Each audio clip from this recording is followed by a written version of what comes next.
승리장전의 원투펀치 212화 두 번째 이야기는 코파 아메리카 센테나리오 결승전 리뷰입니다. Don't cry for me, Argentina. The truth is I never let you out through my wild days, my mad existence. I kept my promise. 오, 야. 아, 노래 참 잘했죠. 맞아요. 오, 나 깜짝 놀랐네. 정말 칠레와 아르헨티나 결승전 다시 한번 불러볼까요? 예전에 저 스타킹 나오셨죠? 노래 정말 잘하시네요. 아유, 같이 해요, 진짜. 한효님이 네. 망칠까봐 안 했어요. 아니요, 한효님이 시작. Don't cry for me, Argentina. 아유, 음정을 못 잡겠네. 너무 슬퍼서. The truth is I never left you out through my wild days, my mad existence. I kept my promise. 야. 제가 SBS 판타스틱 듀오. 어떻게 팀 결성해서 갈까요? 자, 저희가 이 노래를 부른 이유는 뭐 여러분 다 아시겠지만, 자, 칠레와 아르헨티나가 결승전에서 붙었는데 참 저희 원투펀치 예상대로 승부차기까지 갔지만 결국에 아르헨티나가 우승컵을 들어올리지 못했습니다. Don't cry for me, Argentina. 몇 시야? 지금 몇 시야? 네. 지금 몇 시지? 아, 정말 아르헨티나가 네, 이번만큼은 우승을 할 거라고 저는 사실은 내심 또 기대도 했었는데 칠레 경기력이 만만치가 않아서 사실 그렇게 예상을 해드렸는데 야, 그렇게 승부차기에서 질 줄은 몰랐어요. 그러니까요. 아, 그리고 또 메시 선수가 승부차기를 실축했을 때 이거 뭐야? 약간 이런 기분이 들더라고요. 근데 그 이전부터요, 스토리가 이과인 선수가 1대1 찬스를 놓쳤을 때 전반 20분. 네, 그게 이제 그게 굉장히 컸고 그 이후에 연장 들어와서 브라보 선수의 또 선방이 터졌을 때 맞아요. 네, 그런 시나리오들이 이제 0대0 승부차기 뭔가 이 시점에서는 아르헨티나 선수들은 심리적인 부담을 많이 느꼈을 거예요. 그리고 칠레 선수들이 오히려 실제 킥을 하는 걸 봐도 훨씬 더 자신감이 있었다는 걸 볼 수가 있었거든요. 그러니까 10대 10이 된 심판의 책임도 좀 있습니다. 사실은 심판이 칠레를 이제 한 명을 좀 약간 이제 구두주의 정도로 그치고 말 수도 있었는데 거기서 이제 퇴장을 주고 나서 그 다음에는 아르헨티나에게도 또 사실은 글쎄요, 그 경고로 한번 그냥 그칠 수도 있었던 것 같은데 거기서도 또 한 단 올려서 그냥 바로 또 레드카드가 나갔어요. 그래서 사실은 이 명승부가 될 뻔했던 경기가 사실은 심판의 지배에 의해서 약간은 어그러진 면이 있습니다. 왜냐하면 칠레가 11명이 그대로 있어야 칠레가 칠레다운 축구를 또 그렇죠. 비엘사 스타일의 축구를 보여주고 그것에 맞서야 이제 아르헨티나도 득점할 수 있는 확률이 더 늘어날 수가 있거든요. 그래서 사실 그렇게 됐으면은 요번에는 11대 11이었으면 제가 봤을 때는 0대 0으로는 안 갔으리라는 예상이 되는데 어찌됐건 이제 10대 10이 된 이후에는 서로가 사실은 공격에 부담이 많거든요. 그러니까 뭐 경기장은 똑같은데 선수 숫자는 이제 하나씩 줄고 커버해야 될 공간은 늘어나고 여기서 공격에 많은 숫자를 두기에는 두 팀 모두가 부담스러운 상황에서 이것이 0대 0 연장으로 넘어가고 승부차기까지 갔을 때는 이미 아르헨티나에게 불리한 시나리오가 거기서는 써졌다는 생각입니다. 네. 맞아요. 전반 초반에 특히 산체스 선수가 한 3, 4분 만에 발목을 심하게 밟혔어요. 그게 이제 휘슬이 불려지진 않았는데 저거 완전 접혔는데 봤는데 경기 끝나고 보니까 발이 이렇게 부어 있더라고요. 그러니까 그 상황에서 사실은 칠레가 이번에 경기 내용 다른 경기에서 보여줬던 강한 전방 압박부터 진짜 중원을 장악하고 점유율도 훨씬 더 가져올 수도 있는 그런 좋은 경기 내용을 했다면 보여줬다면 그러면은 이제 칠레가 오히려 흐름을 잡고 갔을 텐데 제가 사실 봤을 때는 산체스 선수 그 약간 다치고 난 이후에 그때 이후에 사실 그렇게까지 칠레가 또 아르헨티나를 상대로 뭐 압박을 하고 뭐 해서 주도권을 잡았다고 볼 수 없고 아르헨티나가 선전할 수 있는 기회들이 부분 계속 시간 흐름대로 나올 수 있었거든요. 전반 중반까지는 아르헨티나 흐름 괜찮았어요. 네, 그렇습니다. 근데 만약에 저는 그런 생각도 해봅니다. 결과론적인 부분입니다만 디아즈 선수가 퇴장을 안 당했다면 흐름상 이과인 선수의 찬스와 같은 상황이 또 한 번 정도 나올 수 있는 흐름은 분명히 됐다고 보여져요. 그만큼 아르헨티나가 못한 경기가 아닙니다. 칠레를 맞아서 그 상황에서도 분명히 칠레가 허점이 좀 있었고 배후 공간이나 이런 침투에서 좀 능력 발휘를 했을 텐데 오히려 그때 퇴장을 일찍 좀 당한 것이 칠레가 그 다음에 좀 소극적인 약간 수비적인 형태로 이제 전략을 바꿨기 때문에 그것이 오히려 또 아르헨티나가 좀 말리는 상황이 됐다고 또 보여져요. 거꾸로. 다만 그런데 저는 두 가지만 말씀을 드리자면 경기 시작할 때 저는 속으로는 칠레가 이기겠다 싶었던 순간이 뭐였냐면은 칠레 선수들이 국가를 부를 때. 네. 칠레 선수들의 이 국가를 부를 때 그 얼굴 표정들의 그 비장미 그리고 그 투쟁심 정말 애국심 이런 대단해요. 게 절절히 묻어나오는 저 정도의 칠레면 오늘 경기도 잘하겠구나라는 생각이 일단 하나 들었고요. 네. 두 번째는 이제 좀 전술적인 문제인데 마르티노 감독에게 예전에 바르셀로나 팬들도 그랬고 지금의 아르헨티나 팬들도 이제 불만이 좀 많을 겁니다. 그런데 이날도 마르티노 감독이 좀 아쉬웠던 대목들이 뭐냐면은 아구에로 선수 투입이 조금 늦었어요. 제가 봤을 때는. 그러니까 그 경기 저는 아구에로를 선발로 내야 된다고 계속 생각했던 사람인데 그게 좀 아쉬워요. 네, 아구에로 선수가 그런데 나와서도 물론 잘한 건 아닙니다. 이제 그렇진 않습니다. 앞으로 알파신에서 보시겠습니다만 아구에로 선수가 자기가 해야 될 어떤 그 영역보다도 오히려 딴 거에 신경 쓰다가 사실 잘한 거는 없는데 그래도 스타일상으로 보면 메시, 디마리아 이외에 뭔가 공간을 빠르게 파고 들어갈 수가 있고 드리블 돌파까지도 가능한 아구에로 선수가 있는 것이 칠레 같은 스타일을 상대로는 그렇죠. 네. 조금 더 유효했다는 생각이고요.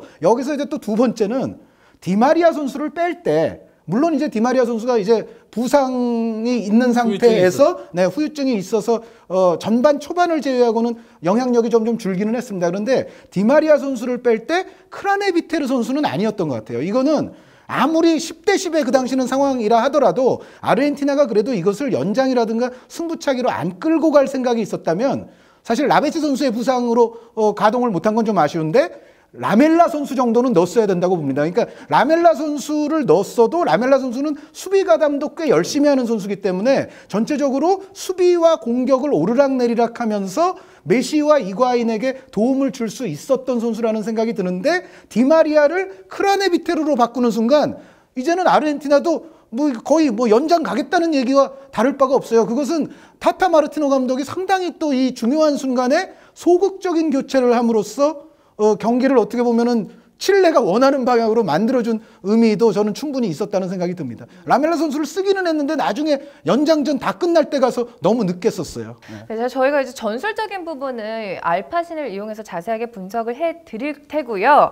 자, 칠레 우승과 함께 더불어서 어쩌면 이것보다 더 화제가 됐던 게 메시의 눈물이 아니었을까 싶습니다. 네, 그러니까요. 자, 메시가 그렇게 참지 못하고 눈물을 흐르면서 또 메시가 국대를 은퇴하겠다 그 선언까지 나왔어요. 자, 지금 이 부분에 대해서 저희가 또 얘기를 해봐야 될 것 같거든요. 메시 선수의 그때 은퇴 발언은 여러 가지 심경의 이제 종합이었던 것 같습니다. 그런데 제가 봤을 때는 메시 선수가 만으로 29 아닙니까? 우리가 보통 국가대표를 은퇴한다고 했을 때는 적어도 진짜 30은 넘은 선수들이 은퇴를 하지 29세의 선수가 은퇴한다는 것 자체가 사실은 조금 맞지 않는 것 같고 지금 벌써부터 일어나고 있습니다만 아르헨티나 국민 대통령 그리고 평소에는 좀 비판적이었던 마라도나 선수 할 것 없이 메시 선수 돌아와다오 이제 그 얘기를 계속 하잖아요. 네. 제 생각에는 아르헨티나 팬들의 어떤 열화와 같은 그 성원에 힘입어서 결국 언젠가는 메시 선수는 리턴 선언을 하지 않겠나라는 예상은 해봅니다. 전 세계에 있는 모든 축구 팬들이 메시 선수 은퇴는 지금 너무 이르죠. 그렇죠. 국가대표 은퇴는. 네. 충분히 2번, 심지어 3번까지도 더 볼 수 메이저 대회에서 보기를 좀 바라고 있기 때문에 결국은 이제 프로 선수들이 팬의 사랑을 받고 플레이를 하고 있다는 점을 고려해 볼 때 돌아올 것이라고 저는 확신합니다. 참 신기한 게 정말 메시 선수가 그 A 대표팀 유니폼을 입고 나서는 운이 좀 잘 안 따르는 것 같기도 하고 신기한 것 같아요. 그럼 마스체라노 선수도 은퇴 선언을 한 건가요 지금? 그 아르헨티나의 이제 메시 선수 더불어서 이제 7명이 은퇴 시사 그런 얘기를 했지만은 제 생각에는 그 선수들 가운데 다는 아니 마스체라노 선수는 혹시 모르겠어요. 마스체라노 선수는 어떻게 보면 대표팀을 위해서 이제 할 만큼 했다라고도 얘기할 수 있는 그 선언한 선수들 가운데서는 그래도 가장 일리가 있는 은퇴 아닌가라는 생각은 들어요. 그런데 나머지 중에 일부 선수들은 역시 메시 선수와 더불어서 이제 번복을 좀 해야 될 선수들이 저는 몇 명 있다고 생각이 듭니다. 메시는 이제 조건부 은퇴를 했으면 좋겠어요, 저는 사실. 조건부 네, 그래서 은퇴라면 어떤 은퇴죠? 다음 러시아 월드컵 때 조별리그에서 우리나라랑 같은 조가 되면 은퇴하고. 그러면 이제 그러지 않으면 네. 그냥 계속 뛰고. 오늘 멘트가 살아있어요. 이거 굉장히 좋은 좋았어요. 아이디어 같아요. 자, 저희가 이렇게 화려하게 막을 내린 코파 아메리카 결승전 리뷰를 해드렸는데요. 자세한 전술적인 부분은 저희가 알파신을 통해서 분석을 해드리도록 하겠습니다. 네, 코파 아메리카 센티나리오 결승전 칠레와 아르헨티나 경기 저희가 알파신을 통해서 또 자세하게 전략적으로 분석을 해드리도록 하겠습니다. 좀 전에 NG가 잠깐 났었는데 알파신을 코파신이라고 그러셨어요. 네, 저희가 코파신이라고 그럴 뻔했다. 코파신도 괜찮아요. 코파신? 외부 감독 때문에 그래요? 자, 저희 알파신을 한준희 위원님께서 준비를 해오셨어요. 네, 칠레와 아르헨티나 경기인데 칠레의 일단 압박 장면을 좀 보여드리고 싶어요. 그러니까 그 로페스 주심 때문에 모든 게 다 이제 그 이후에는 물거품이 됐지만 그래도 전반전 초중반까지는 칠레가 그 비엘사식의 압박을 보여줬던 장면들이 있습니다. 그거 하나랑 그 다음에는 칠레가 뭐 숫자가 뭐 11명이 됐건 10명이 됐건 관계없이 역습으로 나갈 때 칠레 선수들의 스피드와 공간 배분 능력, 이거는 역습에서 가장 중요한 두 가지 요소를 칠레는 정말로 성실하게 수행을 하는 팀이거든요. 그래서 뭐 10명이 된 다음에도 사실상 빠른 역습을 할 때는 칠레가 좀 더 효율적이고 위협적인 모습이 있었어요. 그래서 칠레가 잘한 부분들을 먼저 보여드리고 아르헨티나의 또 아쉬웠던 대목들 이렇게 보여드리겠습니다. 네, 보도록 하겠습니다. 네. 자, 여기서 이제 칠레가 지금 좀 겹치기는 했는데 여기서 볼 소유권을 이제 주고받게 됩니다. 마스체라노 선수 잘 끊어냈죠? 그런데 이제 칠레 선수들의 압박 들어가는 모습을 보시면은 와, 여기서 어떻게 빠져나옵니까? 네. 벌떼 압박이에요. 물론 이제 파울로 끝나기는 했습니다만 전체적으로 칠레의 이 정말 비엘사식의 크레이지 압박은 진짜 세계적인 수준입니다. 지금도 보세요. 디마리아 선수가 볼을 잡았는데 칠레의 4명의 선수가 순간적으로 둘러싸면서 또 볼을 빼냅니다. 그래서 우리가 현대 축구에서 압박에 아주 신경을 많이 쓰는 감독들의 유형이 좀 몇 가지가 있거든요. 비엘사 감독도 그렇죠. 그리고 잘 알고 있는 또 클롭 감독도 그렇죠. 그리고 조금은 또 완화된 유형이긴 합니다만 토트넘의 포체티노 감독도 전방 압박에 상당히 신경을 많이 쓰지 않습니까? 그런데 그 가운데에서도 여러 감독들의 어떤 단계와 순위를 매겨본다면 비엘사식의 압박이 가장 폭압적이고 벌떼 같은 압박이라고 볼 수가 있어요. 칠레가 사실은 경기 초반에는 그러한 압박을 또 수행을 잘 했기 때문에 어떻게 보면 정말 퇴장 상황이 나오지 않았더라면 정말 더 칠레는 칠레답게 아르헨티나는 아르헨티나답게 경기가 진행됐으리라는 생각을 해봅니다. 네, 그 다음에는 이제 칠레의 빠른 공격 장면인데요. 여기서 이제 아르헨티나의 이 셋피스가 실패를 했죠. 그리고 이제 칠레가 공격으로 나서는데 저는 굉장히 놀랐습니다. 이 한 명의 선수가 보통 이런 상황은 뒤따라오는 동료들의 스피드가 조금 늦어서 거의 원맨 역습같이 되는 경우가 그렇죠. 다른 팀에서는 일반적이에요. 다른 팀에서는. 그런데 지금 칠레는 이 선수들이 죽어라 달려갑니다. 죽어라 달려가서 아르헨티나보다 수적 우위의 상황을 만들어버려요. 그리고 이 선수들이 이제 들어가는 공간을 보시면 정말로 약속이나 한 듯이 가장 효율적인 공간으로 나눠서 들어가기 때문에 아르헨티나의 수비진으로 하여금 도저히 한 공간만 틀어막을 수 없게끔 만들어버립니다. 네, 이 상황에서 보세요. 아르헨티나의 3명의 수비로서는 도저히 다 막아낼 수 없는 장면을 칠레의 역습을 수행하는 선수들이 연출을 해내는 장면이죠. 자, 그리고 이 상황에서는 3명의 수비진, 그리고 아르헨티나 선수들은 이제는 내려왔습니다만 칠레의 공격 올라가는 속도보다는 훨씬 느렸고 지금은 이 3명의 수비진이 이 공간만큼은 신경을 쓸 수 없는 상황이 되어버렸습니다. 물론 이것이 칠레에게는 아쉽게도 옵사이드 판정을 받기는 했어요. 그렇기는 합니다만 칠레가 정말로 폭풍같이 밀려 들어가는, 그런데 이 그냥 폭풍이 아니고 공간 분할을 아주 효율적이고 합리적으로 해서 들어가는 이 모습은 사실 역습을 수행하는 모든 팀들에게 있어서는 거의 교본 같은 장면이라고 할 수가 있겠고요. 자, 지금도 이제 소유권을 주고받다가 칠레가 이제 역습을 터뜨리게 되는데요. 네. 네, 여기서 한 방에 나갔죠. 여기서 이 바르가스 선수의 움직임은 정말로 좋았어요. 이 바르가스 선수는 이제 나오겠습니다만 정말 골을 넣기 좋은 지역으로 지금은 칠레 선수들도 2명이서 역습을 해야 되는 장면이거든요. 이때는 이미 이제 10명인 상황인데 10명이고 게다가 연장전입니다. 그러니까 체력도 상당히 많이 부족한 상황입니다만 여기서 바르가스 선수가 최소한의 숫자만으로 역습을 어떻게 가장 효율적으로 수행을 하는가 그것을 아주 잘 보여줍니다. 들어가는 모습 보세요. 완전히 빈 공간으로 가서 골 넣기 좋은 지역으로 딱 움직임을 가져가 줍니다. 2명이서 역습을 수행할 때도 결국은 역습에서 가장 중요한 건 공간 분할이거든요. 이 공간 배분을 굉장히 잘하는 칠레의 모습을 다시 한번 볼 수가 있었고요. 자, 이제는 아르헨티나의 모든 것을 꼬이게 만든 순간이죠. 사실 전체적인 이번 대회로 놓고 봤을 때 이 게리 메델 선수가 굉장히 잘했습니다. 이 경기에서도 사실은 이거 하나를 제외하고는 잘했다고 볼 수가 있는데 여기서는 메델 선수의 볼 컨트롤이 잘못되면서 뚫렸어요. 네, 이과인 선수에게 갔죠. 진짜 아팠을 것 같아요. 네, 메델 선수는 자신의 실수를 만회하기 위해서 정말 살신성인으로 달려갔는데 기본적으로 이과인 선수가 너무 침착하지 못했어요. 조금 더 브라보 선수를 제치고 여유를 갖고서 골을 노렸어도 됐을 법한데 브라보 선수를 넘겨서 슈팅을 하려다 보니까 이게 또 빗나갔는데 여기서 사실 모든 아르헨티나 팬들은 2014 브라질 월드컵에서 독일전이 생각이 났을 겁니다. 그때도 독일이 하나 떠먹여 줬거든요. 이것도 이제 메델 선수가 사실은 떠먹여 준 거나 다름이 없는데 그 떠먹여 준 장면에서 이과인 선수가 찬스를 살리지 못합니다. 여기서 사실 아르헨티나의 악몽은 또다시 시작이 됐다고 볼 수가 있겠고요. 그리고 이제는 기대하는 아구에로 선수를 마침내 투입은 했어요.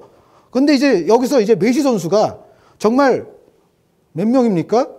둘, 셋, 넷, 다섯. 이 5명의 저지를 뚫고서 아구에로 선수에게 볼이 넘어가거든요. 근데 여기서 아구에로 선수가 너무도 잘못된 판단을 했습니다. 사실 이 후반전 이 시점대에 아구에로가 들어간 직후이기는 하지만 여기서 본인이 조금 더 현명한 판단을 했다면 아르헨티나가 우위를 잡을 수도 있었던 장면입니다.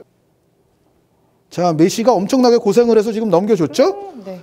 자, 근데 여기서의 이 선택이 지금 느린 화면이 다시 한번 나오겠습니다만 보시죠. 여기가 이렇게 비어 있잖아요. 네. 그리고 이게 메르카도 선수라서 물론 전문 공격 자원은 아니지만은 그래도 지금은 어떻게든 넘겨주기만 했으면 그 다음에 메르카도 선수가 다시 주는 방안도 있었을 것이고 메시 선수도 계속 들어가고 있는 장면이었기 때문에 충분히 아르헨티나에게는 아주 천재 이루의 득점 기회가 올 수가 있었어요. 그러니까 이 장면을 이제 전문용어로 표현하면 우승 네가 해라 슈팅.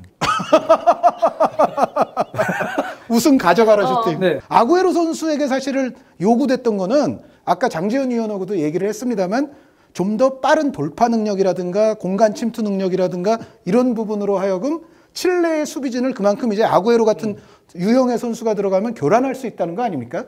근데 그거를 해야 되는 선수가 지금 어이없는 슈팅을 하나 터뜨린 것이 이과인 선수 사건에 이어서 결국은 아르헨티나에게는 또다시 어두운 그림자를 이제 들이우게 만들었는데 그러다 보니까 나타나는 현상은 그 다음부터는 메시 선수가 동료들을 신뢰하기가 어려워져요. 그렇죠. 이제 메시 선수가 이제 후반전, 후반부 그리고 연장전으로 가면 갈수록 뭔가 이제는 자기가 끝을 내야 되겠다는 그런 플레이가 좀 더 늘어납니다. 그런데 뭐 어떻게 보면 여태까지 흘러온 상황상 뭐 이해가 안 가는 부분은 아닌데 여기서 메시 선수도 약간 좀 무리를 하는 모습들이 나타납니다.